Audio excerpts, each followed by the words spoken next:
Fiscal Oversight will now come into session. However, we are going to wait to call roll, so we will start as we're going to start as an aside to be able to go ahead and get started with our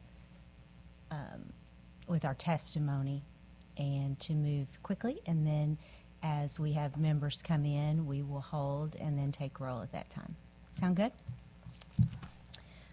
Okay. Senator Bean is still next door, I see. Do you mind too? His bill happens to be up first.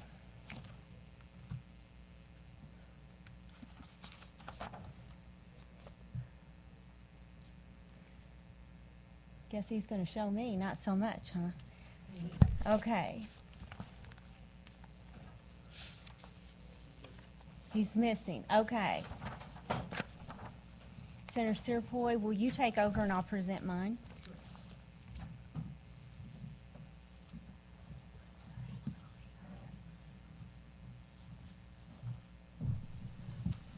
The first bill here today is Senate Bill 946 by Senator Thompson Rehder. Senator, proceed when you're ready.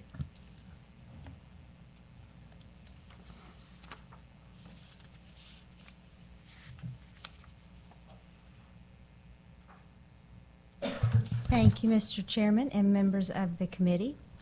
Currently, the provisions of law establishing the Basic Civil Legal Services Fund, which provides funding to legal service organizations in our state to represent eligible low-income persons, is set to expire December 31st of 2005. And we always come back and we do this whole extension of the expiration date. My bill actually asks that we just repeal that. I think that this has been in practice for many years, and we work through appropriations, but we shouldn't need to come back before this body and cost extra taxpayer dollars just to extend something that we're going to continue extending year after year. So with that, I'm happy to answer any questions. I know we've got some testimony of some folks who can explain more of how important this is and how long this has been in place. Thank you. Any questions for the senator? Seeing none. First person in favor, please come forward.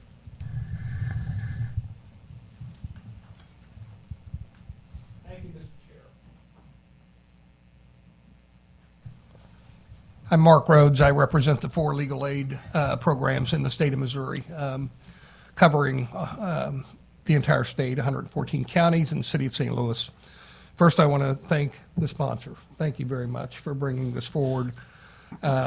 Just a quick overview, not to repeat, but so the 4 legal aid programs started 50 years ago. It was an act of Congress passed 50 years ago. And it created the opportunity to do the 4 state programs who are part of the Legal Services Corporation at the federal level.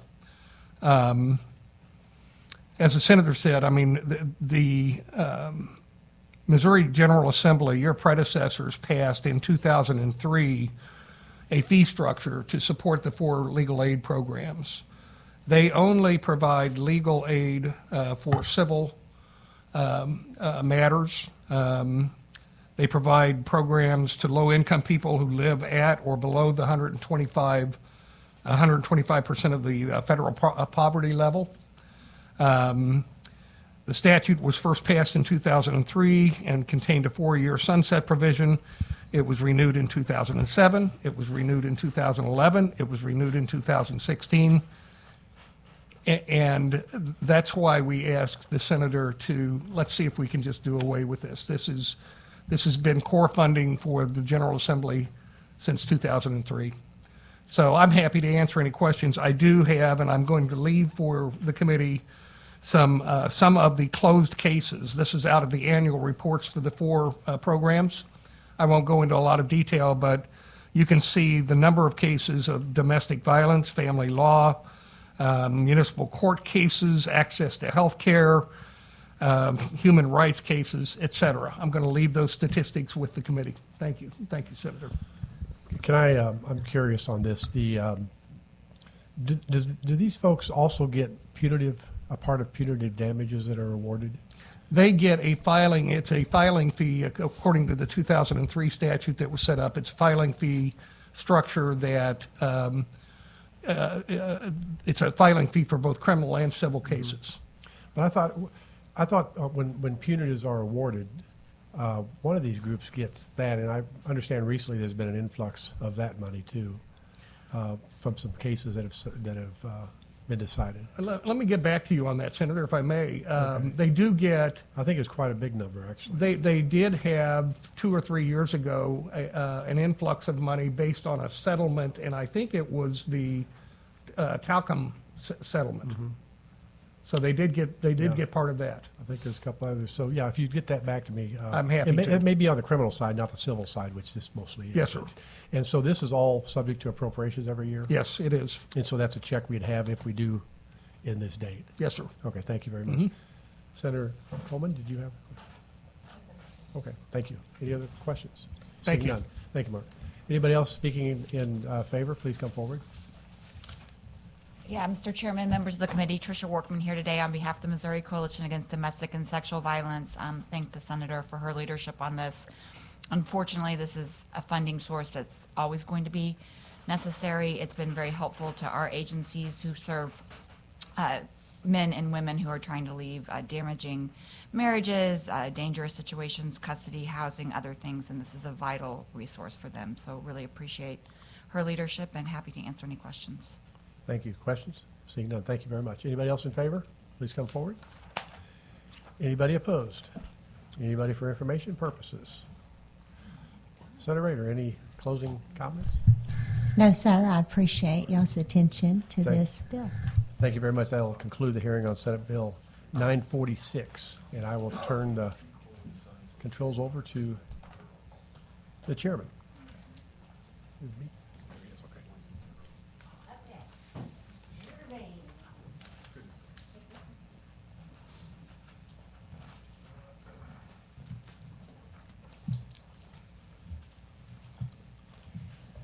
Before we get to Senator Bean's bill, we will go ahead and call roll.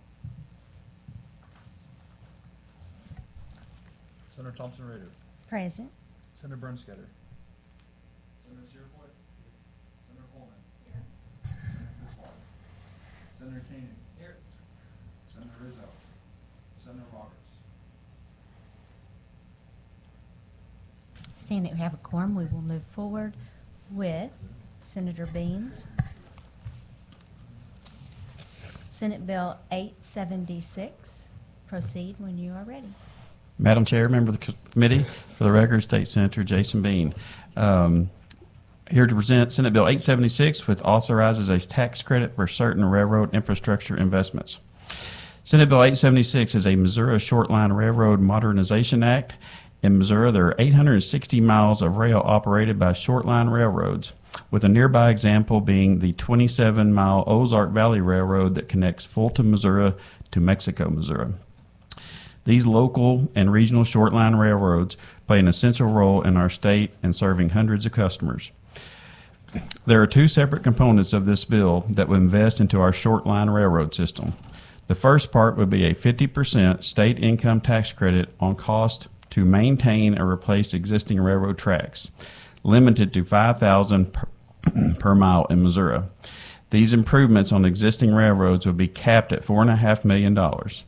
The second part is a 50% state income tax credit for new rail construction and related improvements aimed at expanding to new customers in Missouri. These new railroad expansions would have a cap of $1 million per project with a $10 million total annual limit. Although these are tax credits, these aren't handouts. The bill will require $2 of private investment for every dollar of tax credit. To hit the $14.5 million annual maximum in tax credits, there would first have to be a $29 million private investment into our rail infrastructure. By incentivizing private investment in railroad infrastructures, These tax credits created by Senate Bill 876 would be responsible, smart investments in our economy. Investing in our infrastructure is a safe bet to move our economy forward. Missouri's railroad infrastructure needs to be upgraded or at least maintained to keep local customers connected to the national rail network. Senate Bill 876 provided these much-needed incentives that would benefit all kinds of peoples in the state. It would help rural businesses and ag producers that are dependent on rail service to transport their goods. It would allow our local railroad companies to provide safer, more efficient, and more reliable service to their customers. And it would reduce the supply chain bottlenecks and can connect our ports and industrial parks to rail. If we want to move our state forward, then let's invest in a bigger and better rail system in Missouri. This act shall sunset on December 31st, 2030, unless reauthorized by the General Assembly. Since I filed this bill, I've already heard from stakeholders such as the Kansas City Port, Southeast Missouri Port, and the Columbia Terminal Railroad. I anticipate drafting a committee substitute to incorporate some of their feedback as well as the committee's feedback. With that, I'd be happy to answer any questions, and I've got some really good witnesses coming up behind me. Thank you, Senator. Do we have any, Senator Koenig? Do we have anything in the budget that does direct funding for railroads? I'm not aware of that, but like I say, we may have some people behind me that may know that. So, Any other questions for Senator Bean? Seeing none. Anyone wishing to testify in favor, please come forward. Be sure to fill out a witness form and proceed when you are ready.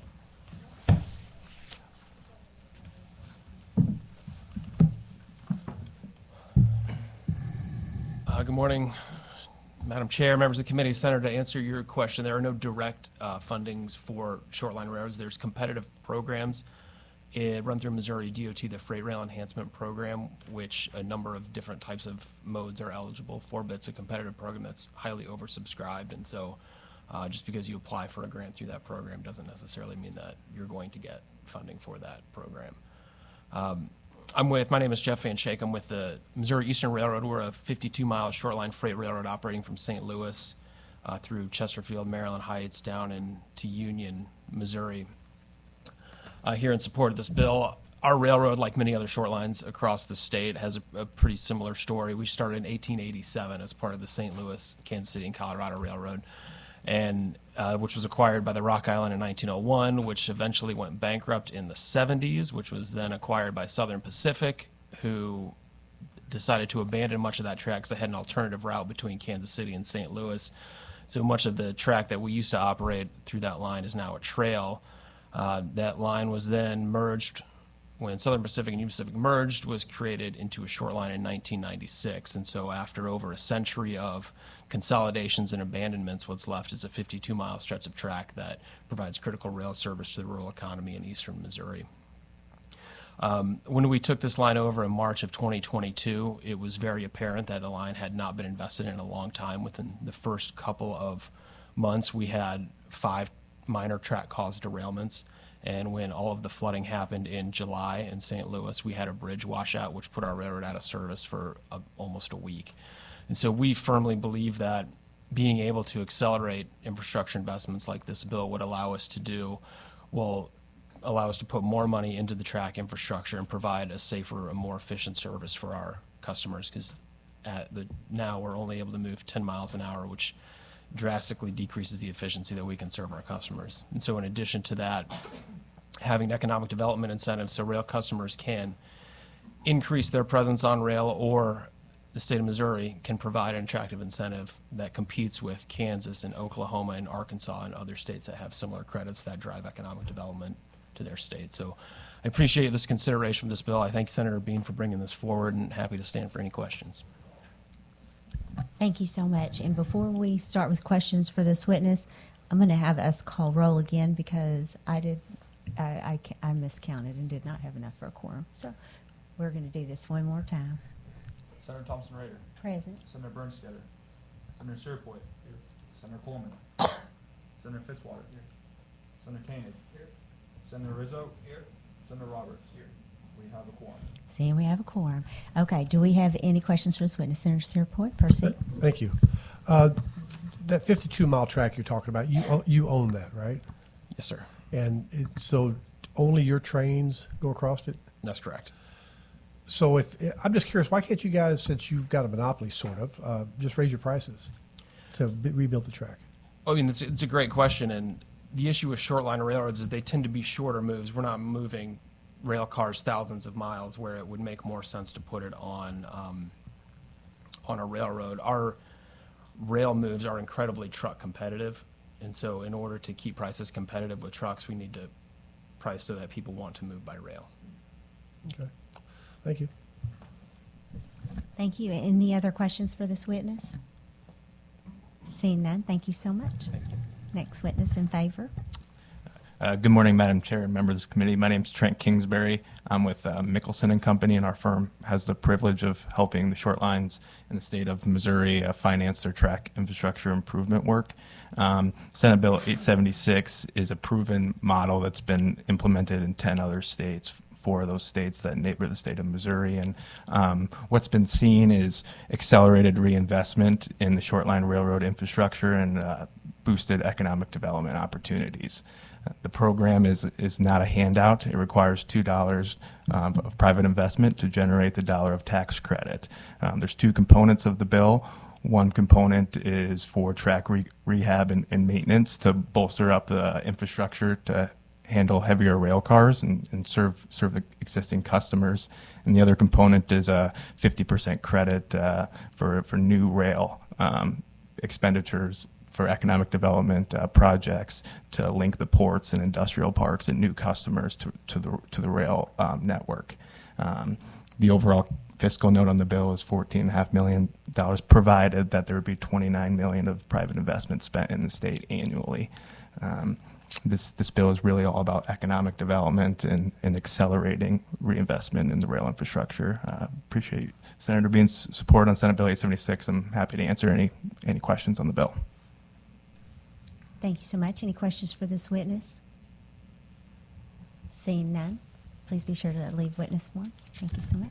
Anyone else wishing to testify in favor?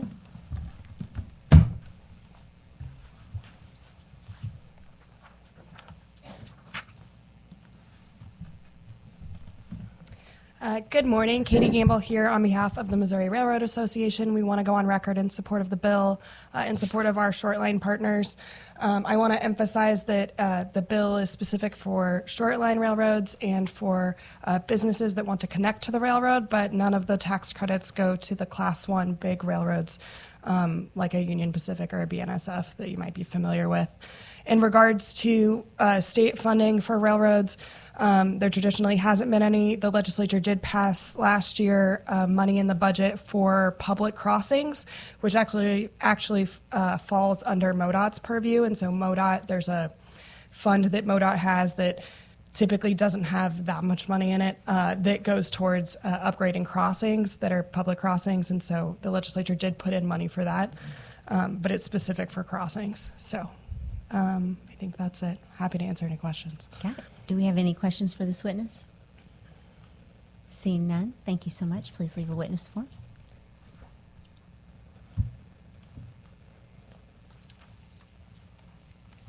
Madam Chair, members of the committee, Ray McCarty, President of Associated Industries of Missouri, want to go on record in support of this legislation. Very often these short line rails are used for manufacturing facilities and logistics hubs which serve our members, so we're happy to support the bill.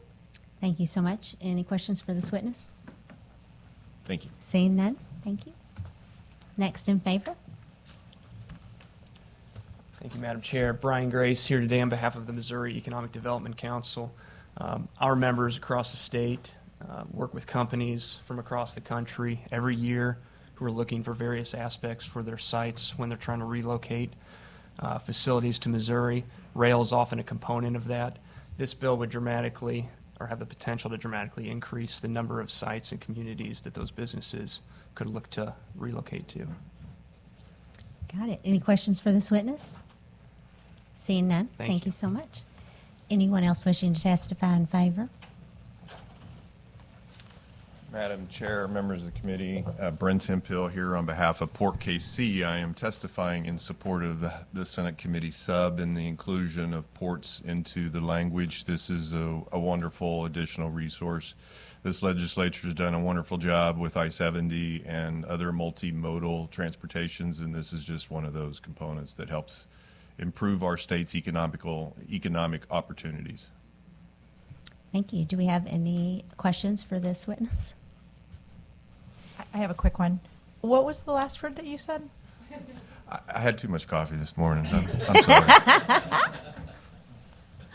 Thank you. Anyone else wishing to testify in favor?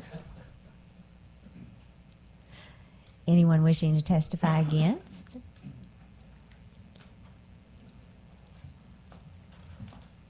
We are ready when you are, and just please leave a witness form. Lisa Panett with Armorvine.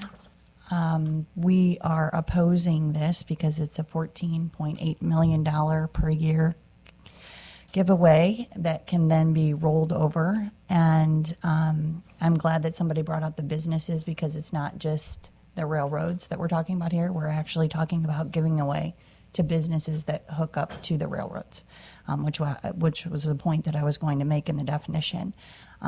Also, we have a question, and I know you guys don't have to answer it, but there is a question if this would be working in tandem with the rivers bill, mining, potential mining in rivers, if that is somehow working in tandem with that, because it seems like it would be, and the mining commission was changed.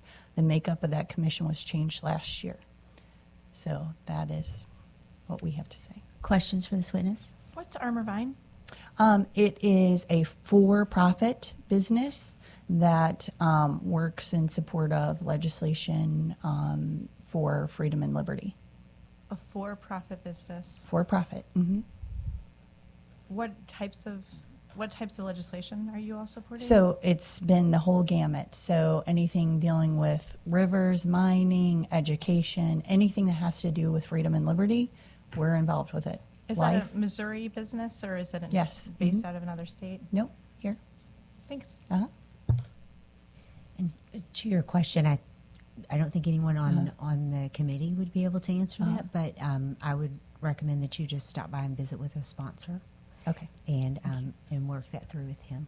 All right. Any other questions for this witness? Seeing none, thank you so Okay. much. Please leave a witness form. Anyone else wishing to testify against? Anyone wishing to testify for informational purposes only? Seeing none, this concludes our hearing on Senate Bill 876 and concludes our hearing on fiscal oversight. Thank you.